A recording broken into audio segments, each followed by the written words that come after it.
గణపతి బప్పా మోరియా కథ. ప్రాచీన కాలంలో పార్వతీదేవి తన ఇంటి పనులకు సహాయం చేయడానికి తన శరీరంలోని చందనపు గంధపు లేపనంతో ఒక బాలుడిని సృష్టించింది. అతడే గణపతి. పార్వతీదేవి స్నానం చేస్తున్నప్పుడు ఆమె ఆజ్ఞ ప్రకారం గణపతి తలుపు వద్ద కాపలా కాస్తూ ఎవ్వరినీ లోపలికి అనుమతించలేదు. అప్పట్లో శివుడు అక్కడికి వచ్చి లోపలికి వెళ్లాలనుకున్నాడు. కాని గణపతి ఆయనను అడ్డుకున్నాడు. కోపగించిన శివుడు తన త్రిశూలంతో గణపతి తల నరికి వేశాడు. పార్వతీదేవి దుఃఖంతో విలపించింది. ఆమె కోపంతో మొత్తం జగత్తునే నాశనం చేస్తానని సంకల్పించింది. అప్పుడు శివుడు తన తప్పును గ్రహించాడు.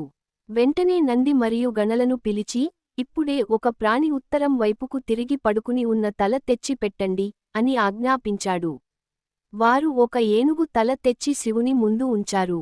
శివుడు ఆ ఏనుగు తలను గణపతికి అమర్చి ప్రాణం పోశాడు.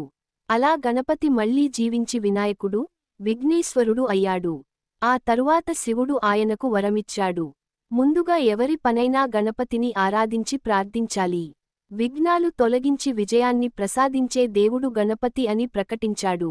అప్పటి నుండి ప్రజలు గణపతి బప్పా మోరియా అంటూ భక్తితో ఆయనను పూజిస్తారు. మహారాష్ట్రలో మోరియా అనే భక్తుని పేరు నుండి ఈ నినాదం ప్రాచుర్యం పొందింది. అర్థం: గణపతిని భక్తి విశ్వాసాలతో పూజిస్తే జీవితంలోని అన్ని అడ్డంకులు తొలగిపోతాయి.